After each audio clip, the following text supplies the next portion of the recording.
Hello everyone, Big Allen Cox. Welcome to the shop. On this video I'd like to attempt to get this 1966 Rheem Califone player working.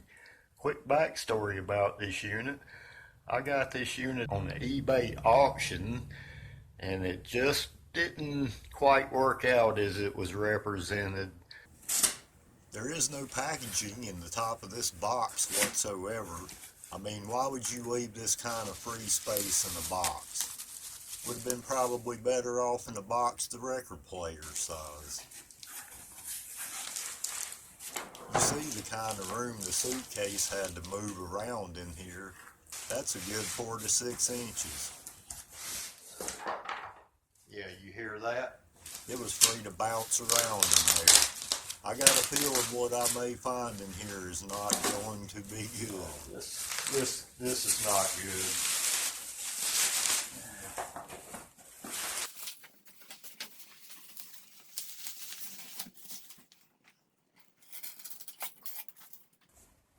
Oh, Goodwill. Something fell out.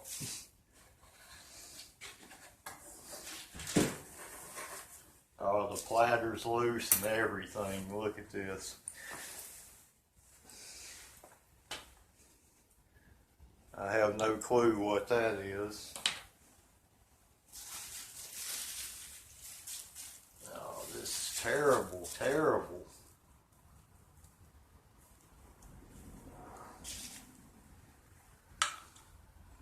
It's like somebody's worked on this before.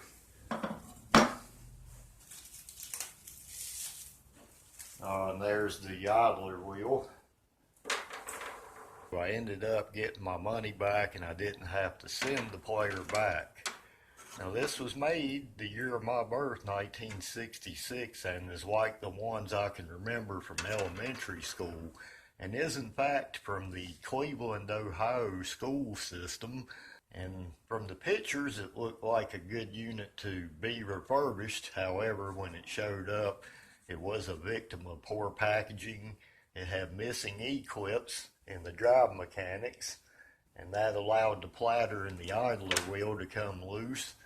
And the platter, being metal, had a little bit of weight to it, and that wreaked havoc on the lid, which compromised that.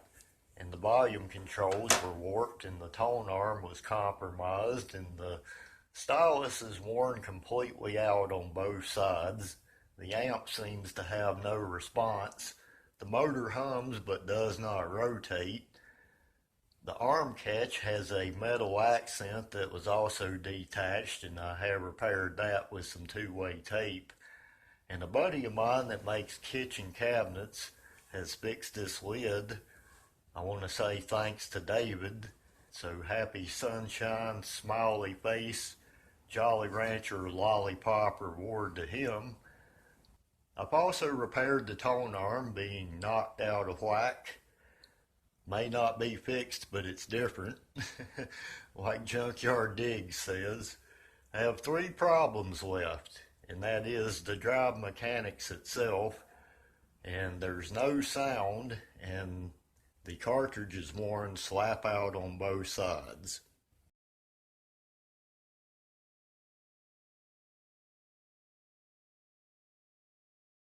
Another thing I'd like to fix is getting my 45 adapter put back in there where it won't fall out.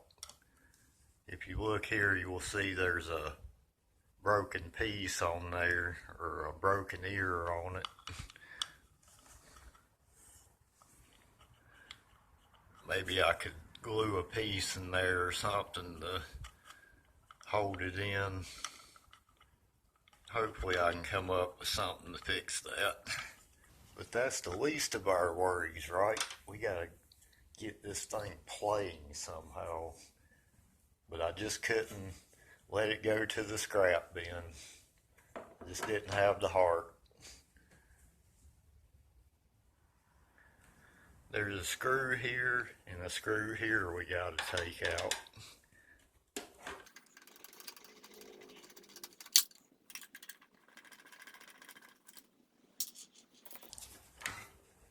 Then on the back side there's 2 screws.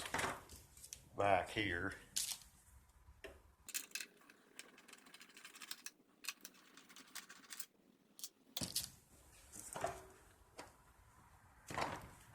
And same on the other side, we have a screw here.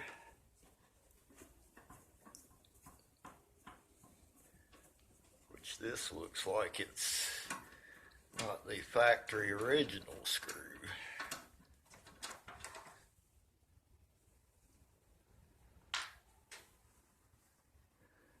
And I'm missing this screw.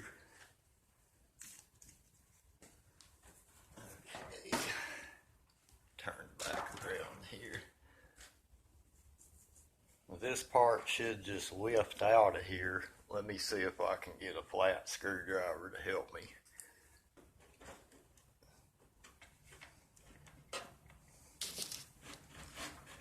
Okay, just like that. Okay.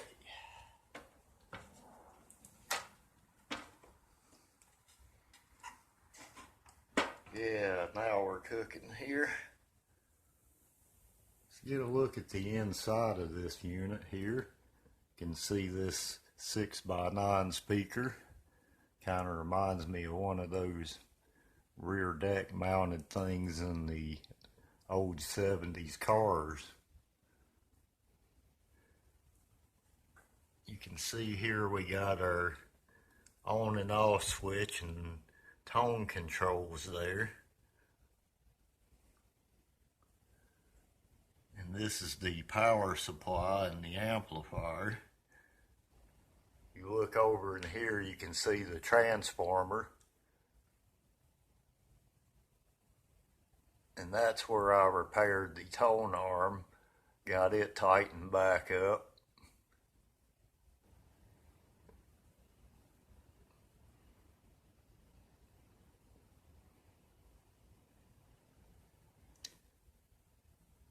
All this stuff was made to work and last. Hopefully I can get that amplifier to working and get this motor unstuck.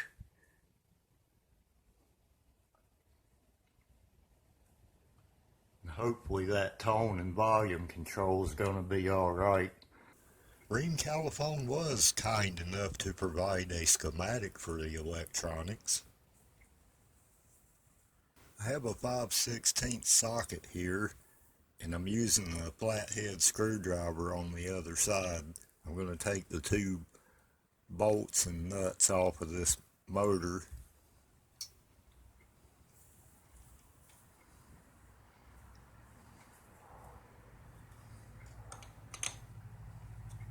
Definitely somebody's worked on this before me, already been in here doing stuff. This has a washer on the back of it.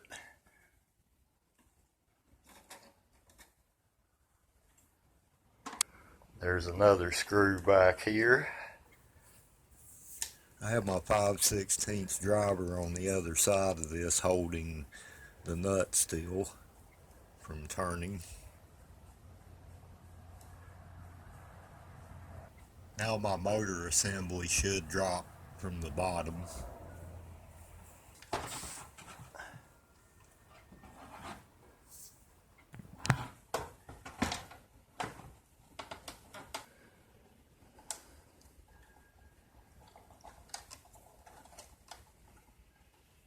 I also have this spacer here that sits in between this, so don't lose that. Don't lose your spacer there.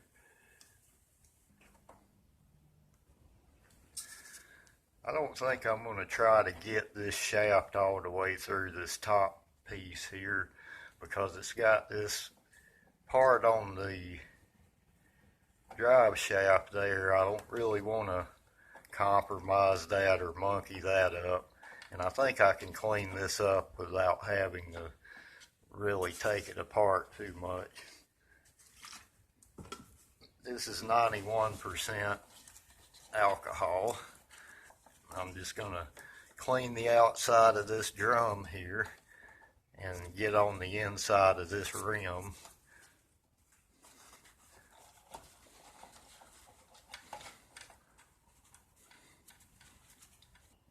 I've got some NAPA parts cleaner here. I'm going to use this to kind of spray off this shaft and that bearing there.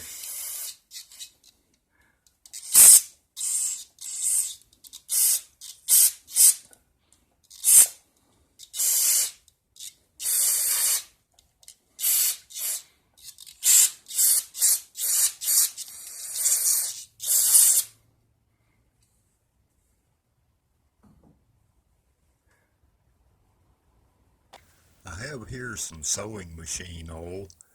I'm going to go around this drum and lubricate the motor. Work it in.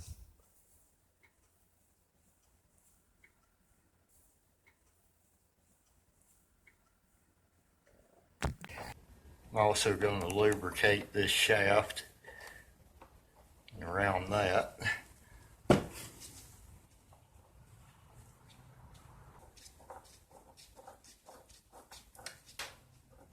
Very nice, very nice. Now I'm going to spray out this bottom bearing here.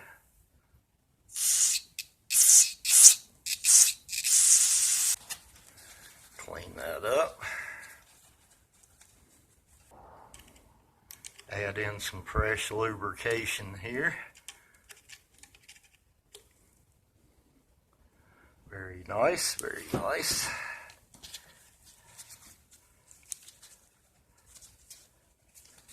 Okay, and we're ready to go back on with our bottom bearing there. Now before you put it all back together, clean out that top bearing just like you did the bottom one with the parts cleaner and then re-oiling it. Okay, going back together with the assembly here, I have my bottom bearing on, the top bearing's back in place there. With my parts cleaner here, I'm going to clean this gunk up here on this bottom plate where this selector moves. On the top side, I'll have to clean a shaft up, but I figured I would go ahead and get this cleaned up and taken care of while I was down here.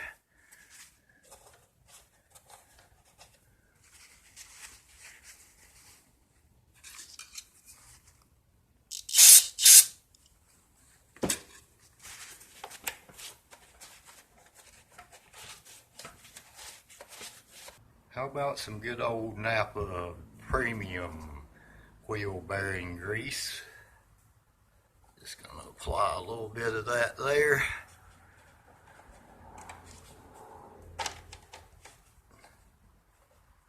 Just like new.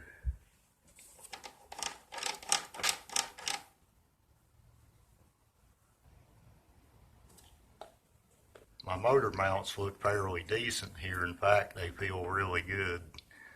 There's a spring in between these two. I'm going to stick my mounting screws back through the front. Okay, there's one of them.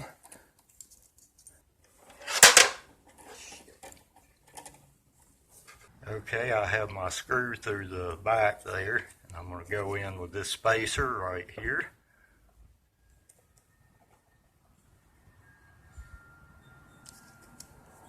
Then there's this little washer that goes right here, and our ground wire is going to connect.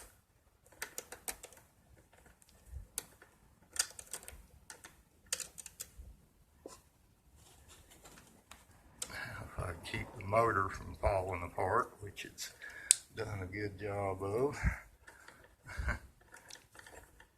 Okay, I got my nuts on the bolts there for the motor. Okay, I got my first screw back in there, I think. I hope this motor works.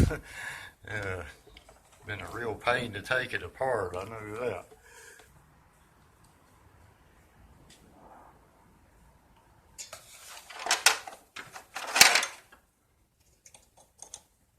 Tighten those down.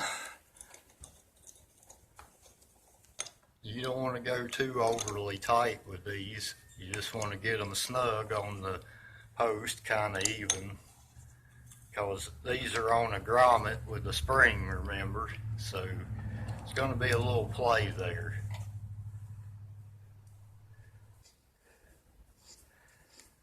At least the motor's free now, it does move. Okay, I have power applied to the unit. I just want to see if this motor is going to spin now. And it's working! Alright.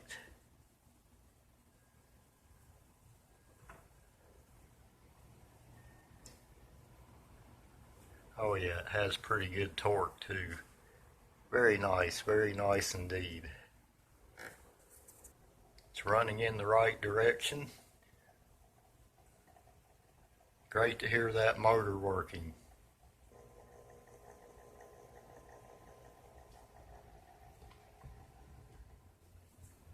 Motor seems to be working great.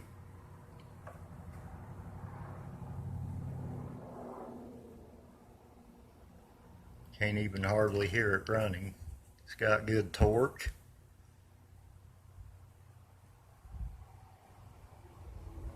Fixed. Next I'll pop off these E-clips right here. Just be careful they don't go flying across the room with you. You'll never find them. There's a spring under there that's going to pop up with you too. Felt like something else flew off the top with that, but I'm not sure what it was. Maybe some kind of a plastic washer or something.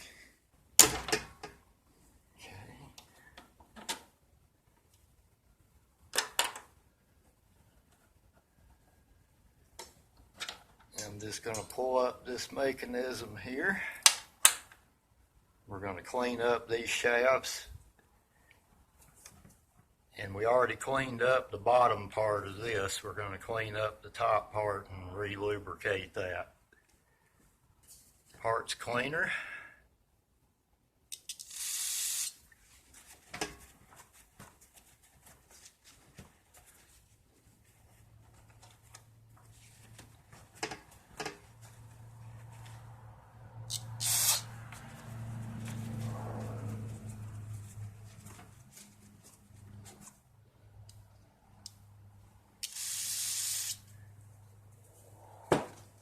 Yeah, you mainly want to get all that dried off grease out of there.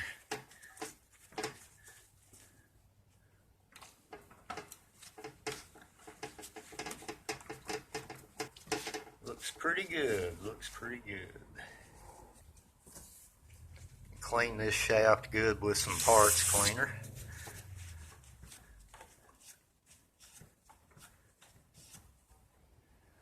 NAPA bearing grease again.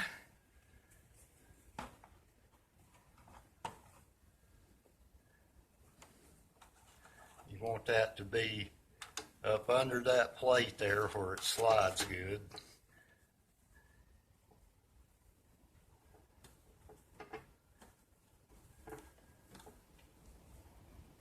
I'm also going to apply some to my shaft there.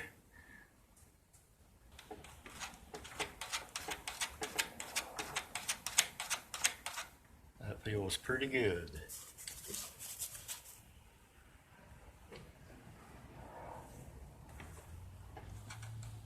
Then with my oil, I'm going to oil this mount here, where that moves at.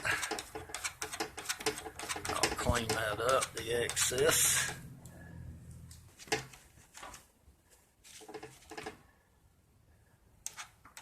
Oh, that is a lot smoother, lot smoother.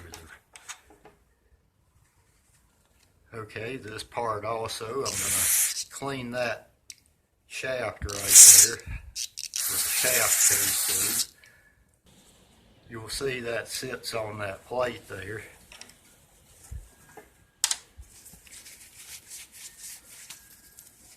Clean off that shaft.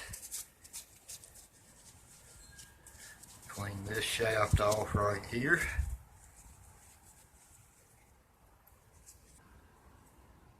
some bearing grease. I'll re-lubricate these.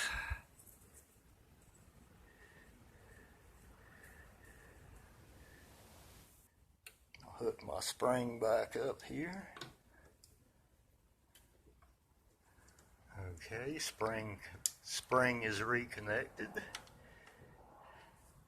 Now I have this part going back on, and I got real lucky, really lucky to find this piece right here, because when I took that E-clip off of that spring, this launched. I just happened to be taking a break sitting there, and I seen it laying on the floor, and I thought, wonder if that's for that record player, and yes it was.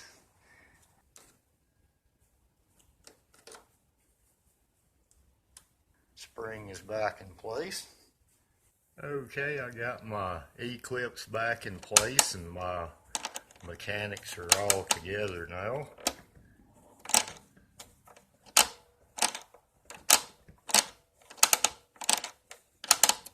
I'm going to clean up all this excess oil. I'm really glad to get that motor to working. I was worried about that. Well, that all looks good now for this part. Everything seems to be working correctly. I'm going to take this platter bearing loose and clean that. The E-clip holds this bearing together. I'm going to carefully see if I can get that off of there.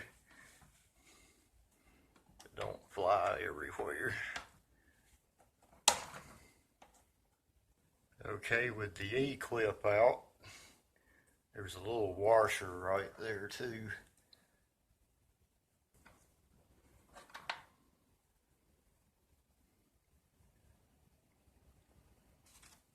Now what I want to do is clean that up real nice and re-lubricate parts cleaner.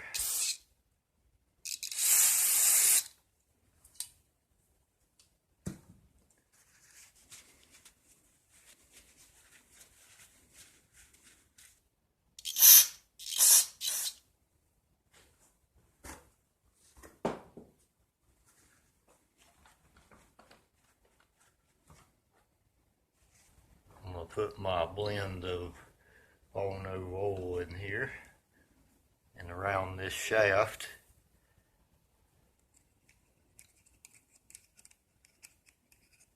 Okay, I'm going to put that back through the shaft holder there.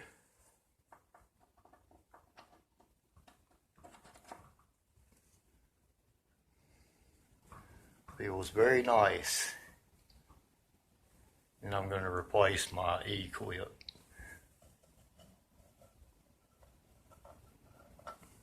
My washer back on there too. Now I can go back on with this E-clip.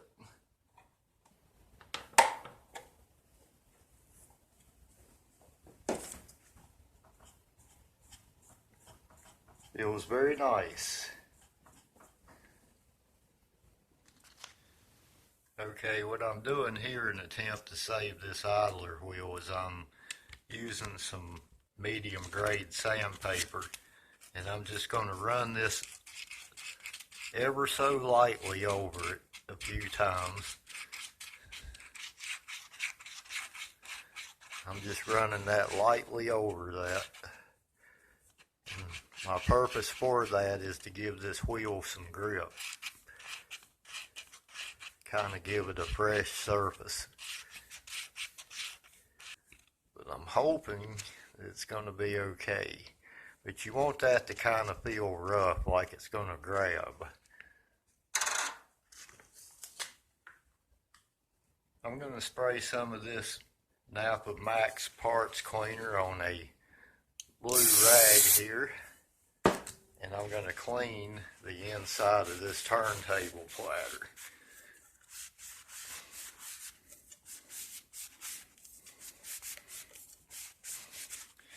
Yeah, you see where that's getting all of that gunk off of there from that wheel wear from all of the years. Okay, I'm going to oil my shaft here. And I'm going to oil the center of this idler wheel shaft. You don't want to get any of that oil on this rubber. And that's going to install this way down.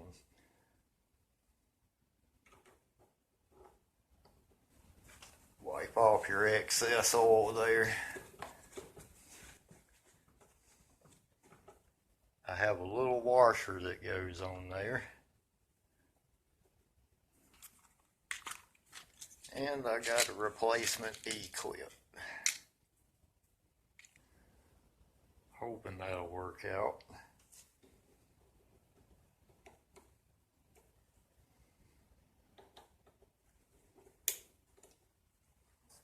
Okay. E-clip installed on the idler wheel. Let me see if that'll even run. Let me give it some power here.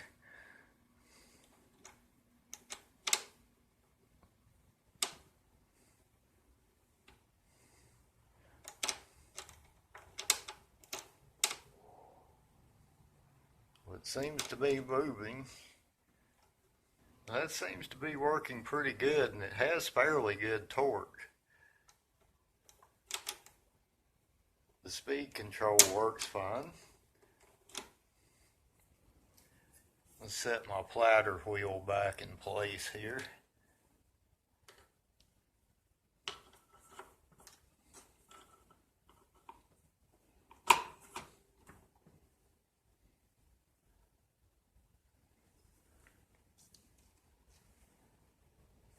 This has an E-clip on it also.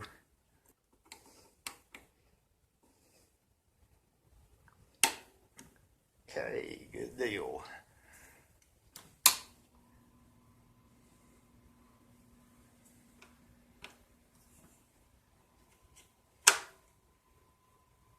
And the platter moves now.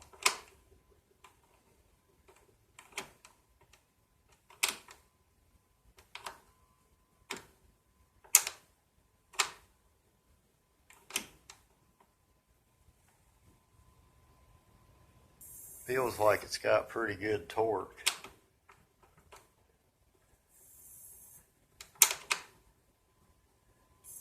$78, $45. Now if I can get the amp to work, I'll be doing alright. Well, I've been looking at this amplifier here, and I've actually discovered that I had some stuff loose right here, and I resorted that. I also resorted a resistor right here that was loose, and this capacitor was loose going to this connection right here. And also up here I had a loose connection with this wire right here that runs back to the amplifier from the controls up here. So I actually have signal to the amp now.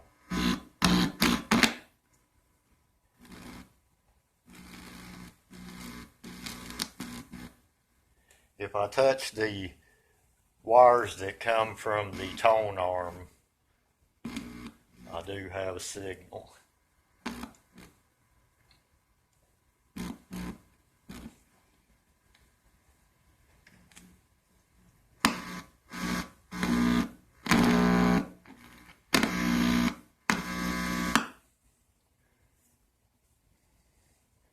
Okay, let me turn this over real quick here.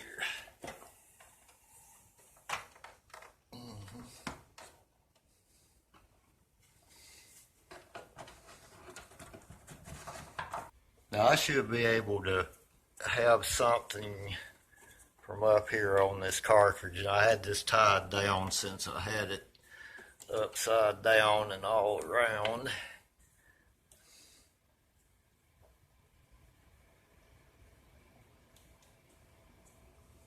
Let me see here, let me put it into play mode.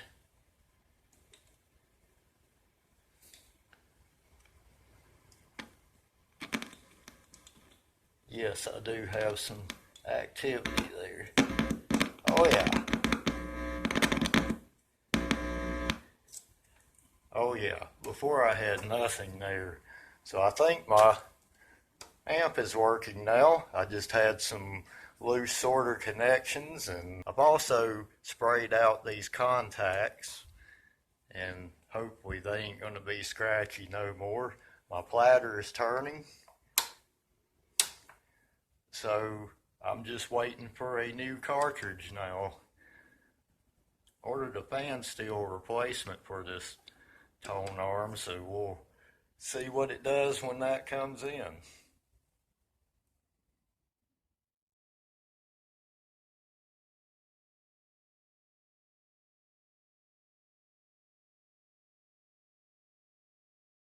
I ordered a Pfanstiehl 911 DS77, which cross-references the static 8189T cartridge that this player calls for.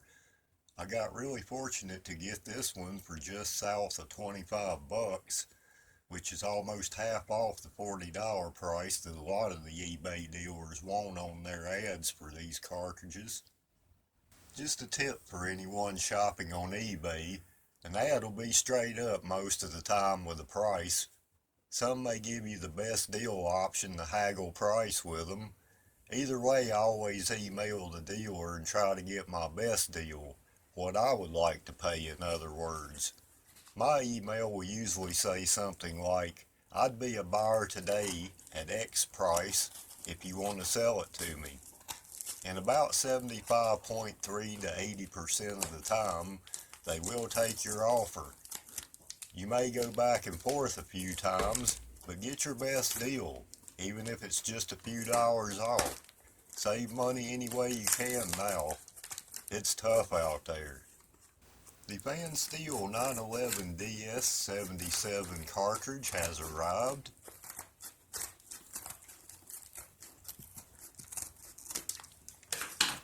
All custom eBay taped.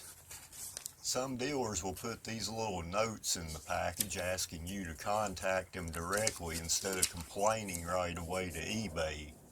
I personally never lost money on eBay in all the years I've been shopping on there.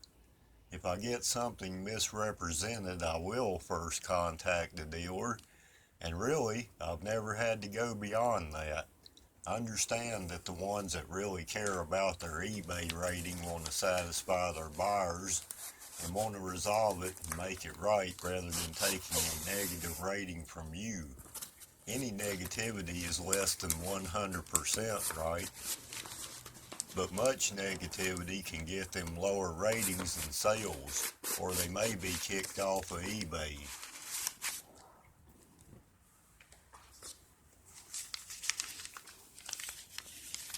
Some newspaper wrap included here. Let's see what this is. An appliance store.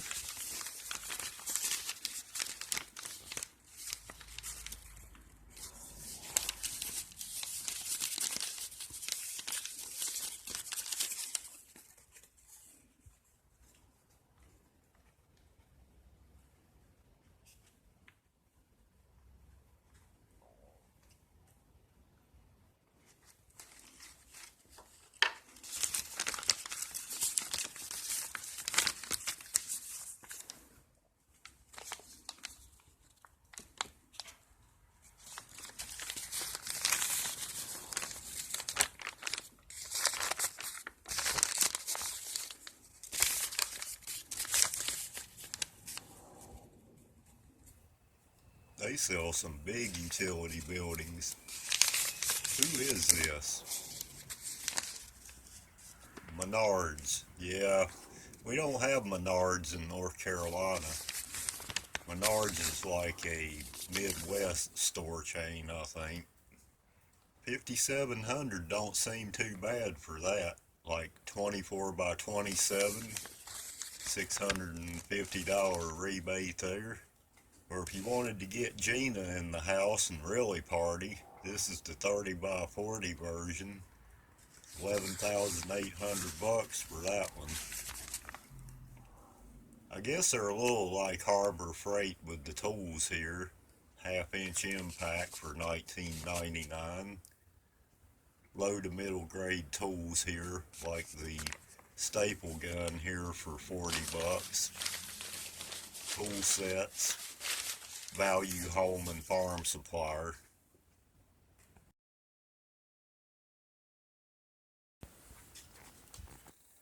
This is the Pfanstiehl 911 DS77.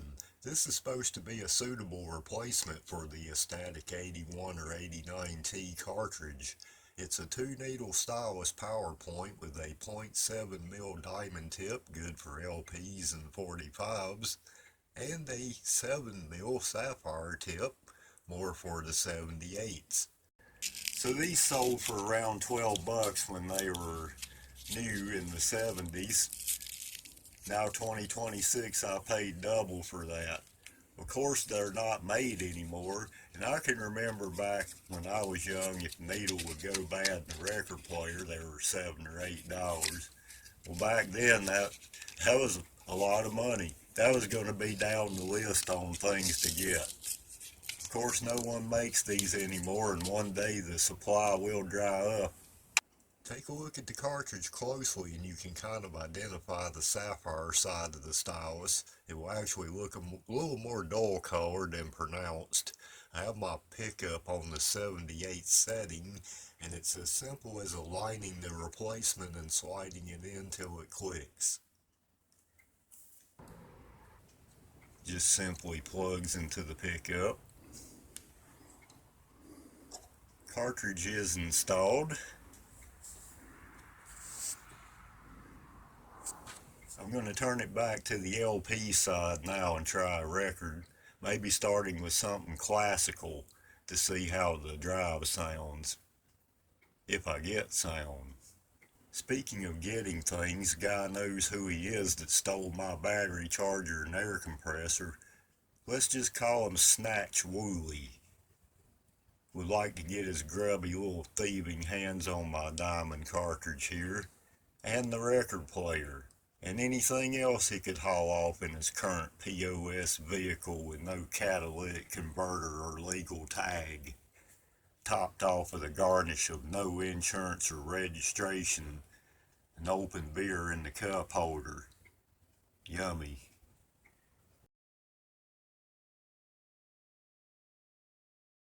Johnson down the street brought his weed eater over for me to adjust the carburetor on it. Thought these were ammo boxes. Okay, moment of truth. I've got this in the house, and we got our favorite record here, Old How Happy by the Shades of Blue. Hopefully this record player will make me happy now. I've got a condenser microphone hooked up here, so you can kind of hear what it sounds like to sit in front of it. And here we go.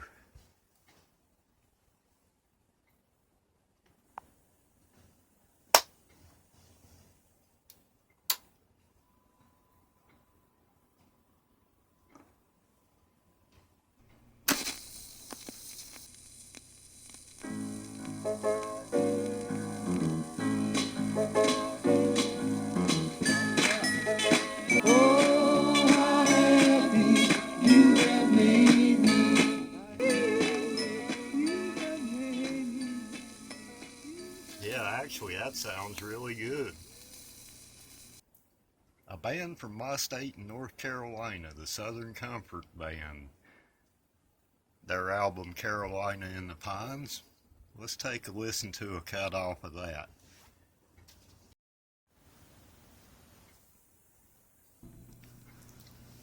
Okay, let's try Swing Low, Sweet Cherry.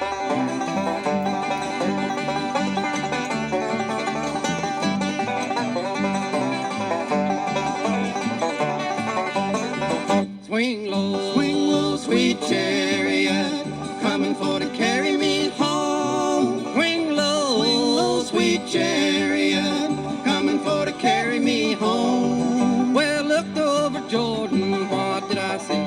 Coming for to carry me home. A band of angels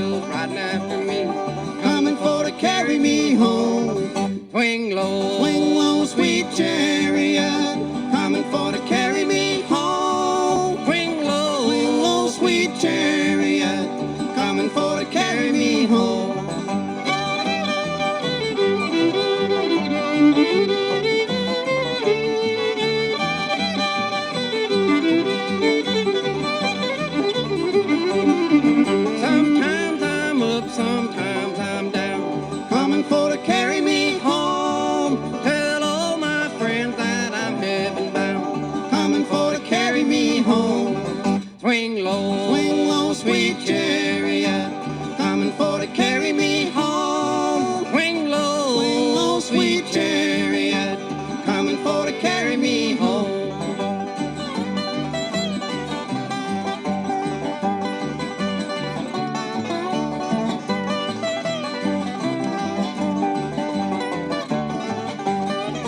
If you get there before I do, coming for to carry me home.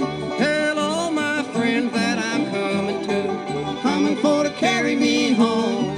Swing low, sweet chariot, coming for to carry me home. Swing low, sweet chariot, coming for to carry me home, coming for to carry me home.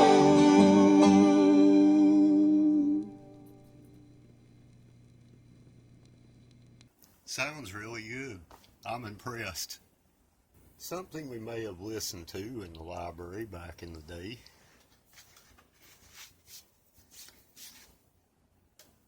I got a whole stack of those when the library decided that records were no longer good enough for their establishment.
Say, I'm blown away to get this 1966 Rheem Califone player back in working order.